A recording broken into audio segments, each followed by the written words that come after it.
یہ بات تو ہم سبھی لوگ بڑی اچھی طریقے سے جانتے ہیں کہ اس وقت ہماری دنیا میں جتنے بھی مسلمان پائے جاتے ہیں وہ دو گروپ میں بٹے ہوئے ہیں، جس میں ایک کو تو شیعہ کہا جاتا ہے اور دوسرے گروپ کو سنی کہا جاتا ہے۔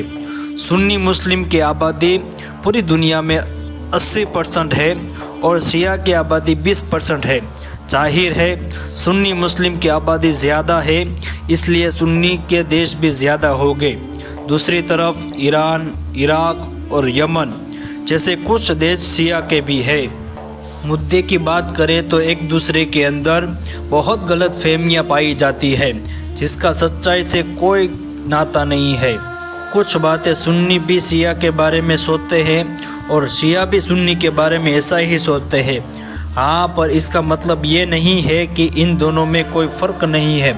فرق نہیں، بہت زیادہ فرق ہے۔ فرق کی وجہ سے ہی ان دونوں گروپ الگ الگ ہوئے تھے، کیونکہ پہلے تو کوئی گروپ ہوا ہی نہیں کرتا تھا۔ شیعہ اور سنی میں جو بڑا فرق ہے وہ کلمہ کو لے کر ہے۔ سنی مسلمان کلمہ میں لا الہ الا اللہ محمد رسول اللہ صلی اللہ تعالیٰ علیہ وسلم پڑھتے ہیں، اور دوسری طرف شیعہ مسلمان کلمہ میں لا الہ الا اللہ محمد رسول اللہ علی ولی اللہ وصی رسول اللہ و خلیفۃ بلا فضل۔ شیعہ کے کلمے میں اللہ اور اس کے رسول کے ساتھ ساتھ حضرت علی کا بھی ذکر ملے گا، لیکن شیعہ لوگوں کے کلمے میں یہ جو آخری پارٹ ہے جس میں یہ کہا گیا ہے کہ حقیقت حضرت علی حضور کے خلیفہ ہے بنا فضل، یعنی کسی فاصلے کے، تو اس پر شیعہ مسلمان کے علاوہ کوئی ایگری نہیں کرتا ہے۔ حضرت علی کو کیونکہ شیعہ مسلمان حضور کے بعد ان کا پہلا خلیفہ مانتے ہیں، تو دوسری طرف سنی مسلمان حضرت علی کو پہلا خلیفہ نہیں بلکہ چوتھا خلیفہ مانتے ہیں۔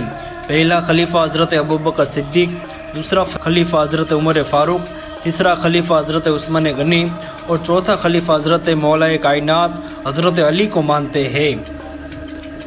بات کریں قرآن کے بارے میں تو کیا شیعہ اور سنی میں قرآن ایک ہے یا الگ الگ؟ تو اس کا جواب ہاں بھی ہے اور نہ بھی ہے۔ عربی میں کے حساب سے دیکھیں تو قرآن دونوں کا ایک ہے، اور ترجمہ کے حساب سے دیکھیں، ان کی تفسیر کے اعتبار سے دیکھیں تو معاملہ پوری طرح الگ ہے۔ یعنی ایک آیت کا ترجمہ شیعہ مسلمان نے الگ طریقے سے کیا ہوگا اور سنی مسلمان نے الگ طریقے سے کیا ہوگا۔ بات کریں نماز کی تو دونوں گروپ کے اندر 5 ٹائم کی نماز ادا کی جاتی ہے، مگر جہاں سنی 5 ٹائم کی نماز الگ الگ پڑھتے ہیں وہاں پر شیعہ لوگ کچھ نماز آپس میں ملا لیتے ہیں اور وہ ساری نماز کو 3 وقت میں ادا کرتے ہیں۔ دوستو، اب رمضان کی بات کریں تو رمضان میں سنی مسلمان کے وہاں تراویح کا کانسیپٹ پایا جاتا ہے۔ یہاں مسلمان بڑے شوق سے پڑھتے ہیں۔ وہاں پر شیعہ مسلمان کی بات کریں تو وہاں شیعہ کے وہاں کوئی تراویح کا کانسیپٹ نہیں پایا جاتا ہے۔ شیعہ مانتے ہیں کہ حضرت عمر کے دور سے شروع کیا گیا تھا، اس لیے یہ بدعت ہے، اس لیے وہ تراویح نہیں پڑھتے ہیں۔ ان کے علاوہ ان دونوں گروپ میں حضرت مہدی علیہ السلام کو لے کر بڑا فرق دیکھا جاتا ہے۔ اس بات پر ساری مسلم دنیا یقین رکھتی ہے کہ حضرت امام مہدی آخری خلیفہ ہو گئے۔ وہ قیامت سے پہلے ظاہر ہو گئے، ہماری دنیا سے ظلم ستم اور ہر قسم کی غلط چیز کو مٹائے گے اور اس کے بعد دنیا میں امن قائم کریں گے اور اپنی خلافت قائم کریں گے۔ یہاں پر سنی مسلمان یہ مانتے ہیں کہ حضرت امام مہدی پیدا ہو گئے اور پرورش پائے گئے، پھر حضرت امام مہدی صحیح وقت آنے پر لوگوں کے سامنے ظاہر ہو گئے، ان کے بعد دھیرے دھیرے خلافت قائم کرے گے۔